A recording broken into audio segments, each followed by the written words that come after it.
Dear Rishabh Shetty, आज मेरा ये वीडियो आपके लिए एक ओपन लेटर है।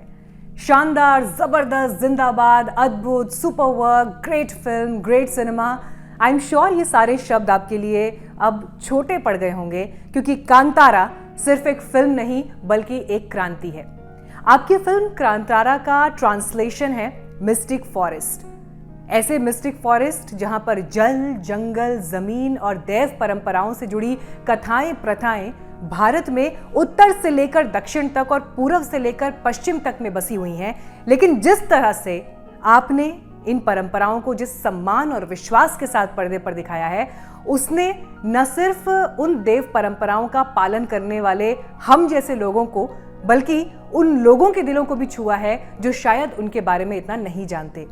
उत्तराखंड में इस देव परंपरा के बारे में मैं आगे बात करूंगी, लेकिन सबसे पहले बात कांतारा की। कर्नाटक में 50 लोगों के गांव की कहानी को इस तरह से पर्दे पर दिखाया गया है कि उसने 125 करोड़ के हिंदुस्तान को झकझोर कर रख दिया है, और यही एक फिल्म की ताकत, उसकी खूबी होती है।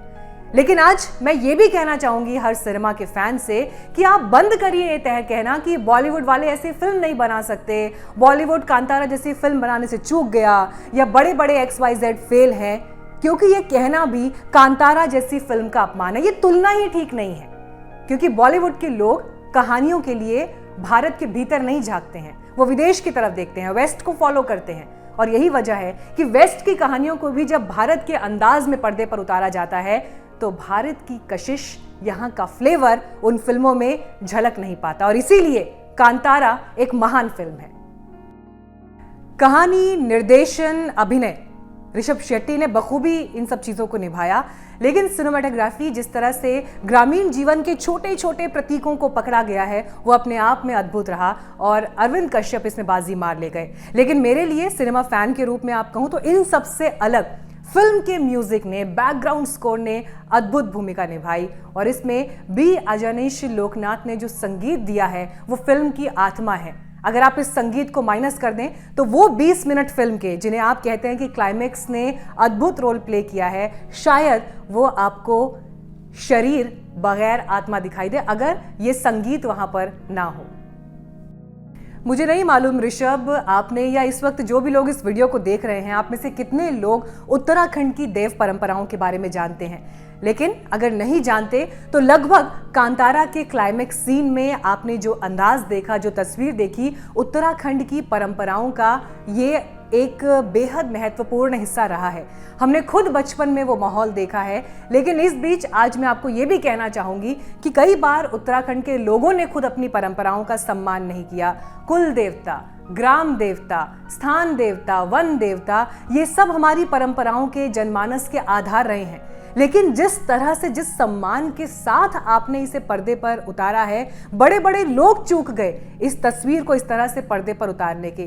कितनी बार हम देखते हैं जब कोई देव के इस तरह के अनुभव में, इस तरह के भाव में होता है, तो वैसे वीडियोस वायरल होते हैं, मजाक के साथ वायरल होते हैं। और मैंने ना जाने कितने सार्वजनिक मंचों पर अपनी स्पीचेस में बार बार ये कहा कि अपनी देव परंपराओं का सम्मान करिए।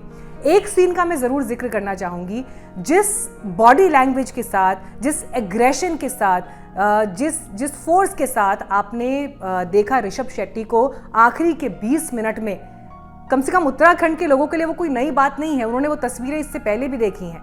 जो ग्राम देवता हैं, कुल देवता हैं, वो अपने लोगों की रक्षा करते हैं। अब अगर आज मैं ऐसी कुछ बातें आपको कहूंगी तो आपको लगेगा ये अंधविश्वास है। नहीं, ऐसा नहीं है। सालों सालों से, सदियों से वहां के लोग उन परंपराओं को आधार मानकर जीवन जीते आ रहे हैं।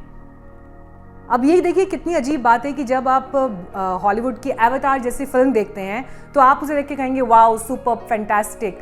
जिस तरह से वहां पर देवी को दिखाया गया है, ईवा, जिसके पास सब आत्माएं पहुंच जाती हैं और फिर दोबारा से उसी के भीतर मिलकर जन्म लेती हैं या यूनाइट होती हैं। ऐसे ही कॉन्सेप्ट्स, ऐसे ही विचार हमारी लोक परंपराओं में हैं, लेकिन हम उनकी तरफ ध्यान नहीं देते। हम उन्हें इग्नोर करके निकल जाते हैं, या हमें लगता है कि उन्हें फॉलो करना बहुत कूल नहीं है। तो आज इस फिल्म के जरिए इनकार नहीं किया जा सकता है इस बात से कि उन लोक परंपराओं का ये सम्मान है, उस सबसे बड़े फलक पर जिसे क्रिएटिविटी का सबसे बड़ा आकाश कहा जाता है, सिनेमा कहा जाता है। और मुझे बहुत खुशी है कि भारतीय सिनेमा में एक ऐसी फिल्म बनी जहां पर गांव की उन परंपराओं को, गांव की उन लोक कथाओं को, दंत कथाएं भी अगर आप कहना चाहते हैं, उन्हें स्थान दिया गया है। और इसके लिए ऋषभ शेट्टी, मेरी तरफ से आपको सैल्यूट एंड ये क्लैप आपके लिए। Thank you so much.